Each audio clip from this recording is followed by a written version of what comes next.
अब कभी नहीं छूटेंगे आपके फेवरेट टीवी शोज ZEE5 के साथ बिल्कुल फ्री।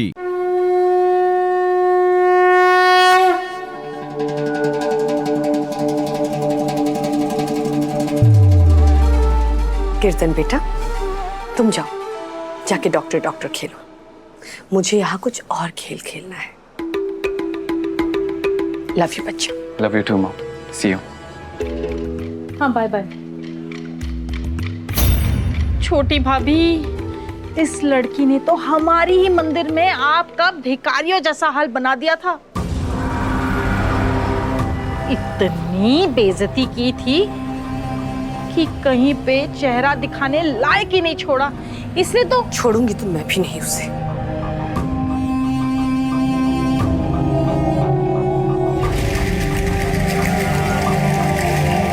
वैसे दीदी, उस वक्त मंदिर में कितने लोग थे जिस वक्त उस लड़की की कैंची जैसी जुबान मेरी इज्जत काट रही थी?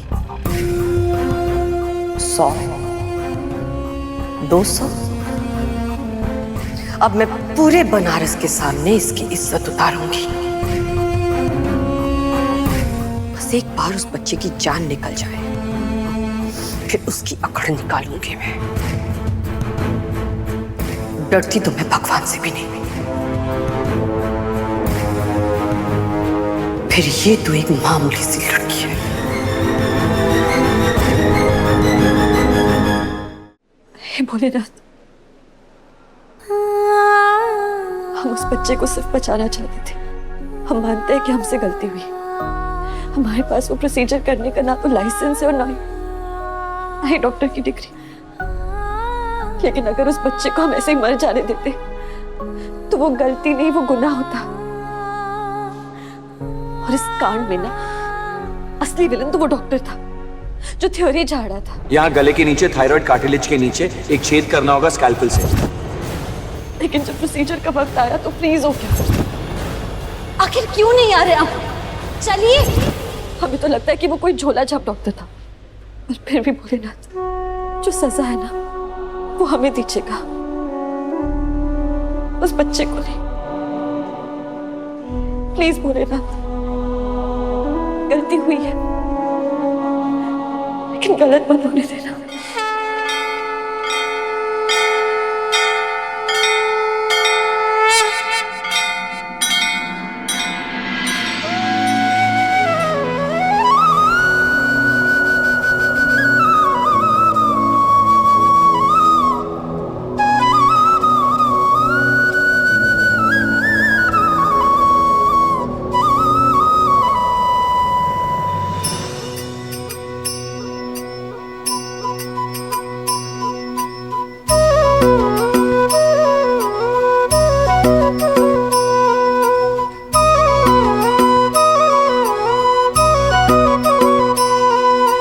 ये धरती आकाश अधूरा,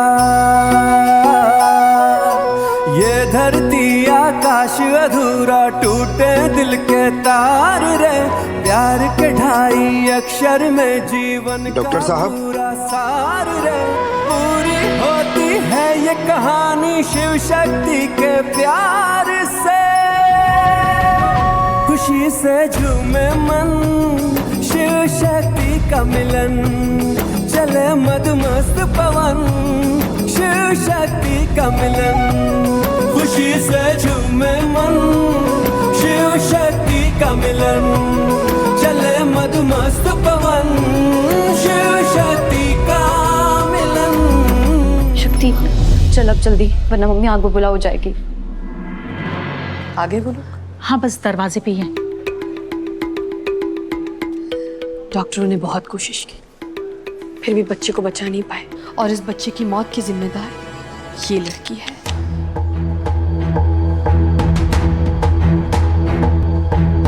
अपनी गंदी जुबान से मेरे बेटे का नाम मत लो तुम। जो ब्लडी उम्र में आप हमसे बड़ी हैं, गाली दे के इतना नीचे मत गिरिए कि हमारी नजरों में फिर कभी उठ ना पाए। How dare you?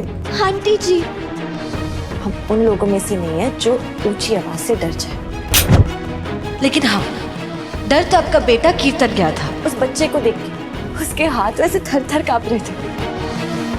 और मानना पड़ेगा, लकी तो है वो कि उसे आप जैसी माँ मिली है जो उसे इतना प्यार करती है। लगता है कि वो डॉक्टर वाली डिग्री भी ना प्यार से तोहफे में दी होगी आपने, क्योंकि ना तो उसके पास डॉक्टर वाली अकल है और ना ही कॉन्फिडेंस। अब भले ही दुनिया से कुछ भी कह, लेकिन ये बात आप अच्छे से जानते हैं कि वो प्रोसीजर हमने किया है।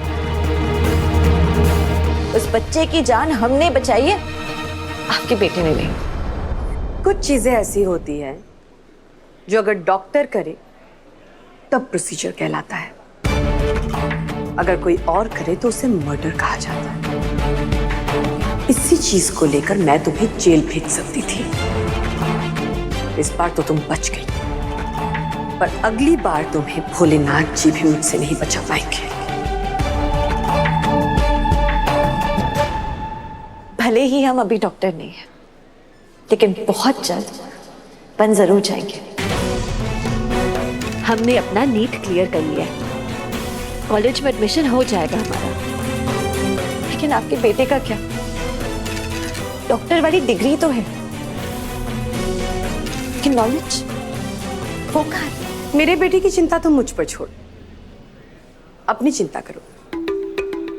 मैंने कई बार देखा है, अक्सर जो लोग दूसरों को मुफ्त का ज्ञान बांटते रहते हैं ना, उनके पास मेडिकल कॉलेज में देने के लिए फीस के पैसे ही नहीं होते। सच कहा ना मैंने? अपने औकात से बहुत बड़ा सपना देख रही हो तुम। छोड़ दो, वरना बहुत दर्द होगा।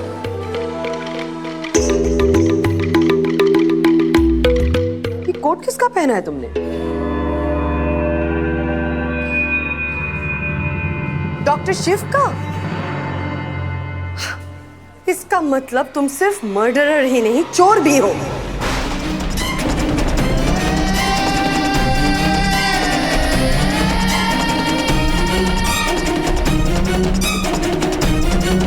तुम जानती भी हो डॉक्टर शिव कौन है? हाँ? तुम्हारी कोई औकात नहीं है उसके सामने।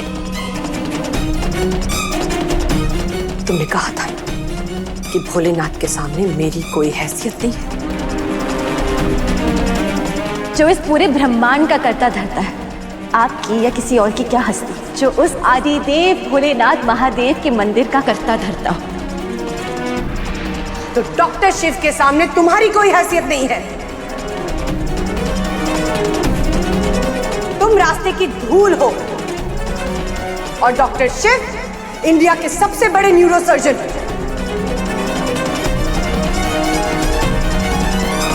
तुम्हें शर्म नहीं आती? इस कोट को पहनना तो दूर, इसे छूने की भी औकात नहीं है तुम्हारी। Z5 ऐप डाउनलोड करें और देखें सारे एपिसोड्स बिल्कुल फ्री।